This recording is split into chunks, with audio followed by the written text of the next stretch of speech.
আসসালামু আলাইকুম ওরহমতুল্লাহি ওবারাকাতু। এটাই হচ্ছে কবিরহাট। যে কবিরহাটের নামে আছে কবিরহাট টেলিভিশন এবং কবিরহাট অনলাইন নিউজ। এখানে আছে কবিরহাট আল আমিন এতিমখানা, জোনপুর খানকা, আহমদিয়া, কবিরহাট আজিজিয়া জামে মসজিদ, এমনকি কবিরহাট কমিউনিটি ক্লিনিক। আপনাদেরকে এই কবিরহাটে আসার আমন্ত্রণ রইল, দেখে যাওয়ার আমন্ত্রণ রইল। আমি কবিরহাট টেলিভিশন এবং কবিরহাট অনলাইন নিউজে প্রায় 15,000 ফলোয়ার প্লাস পৌঁছে গেছে। আপনারা কবিরহাট টেলিভিশন এবং কবিরহাট অনলাইন নিউজে আমাকে ফলো করবেন।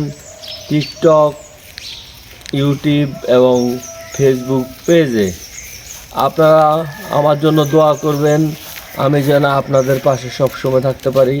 আর বিশেষ করে রায়পুর থেকে, পিসাসারি থেকে রায়পুর পর্যন্ত এই রোডটা আপনারা অনেক কষ্ট পাচ্ছেন। আমি মন্ত্রণালয়ে একটা মৌখিক দিয়েছিলাম, কিন্তু কিছু কাজ হয় নাই। এখন লিখিত আকারে ঢাকায় গিয়ে আমি আপনাদের জন্য কিছু করার চেষ্টা করব। এই কবিরহাটটা আপনাদেরকে দেখানোর চেষ্টা করতেছি। আমি কিছু সরকারি বরাদ্দ না, এখানে হালকা কিছু মানুষের কাছ থেকে বরাদ্দ নিয়ে আসছি এতিমখানার জন্য। আপনারা জানেন আরও কিছু বরাদ্দ আনবো, যাওয়ার কথা আছে। ওয়াশরুমটা করাচ্ছি। যাক, আজকের মতো এখানে শেষ করছি।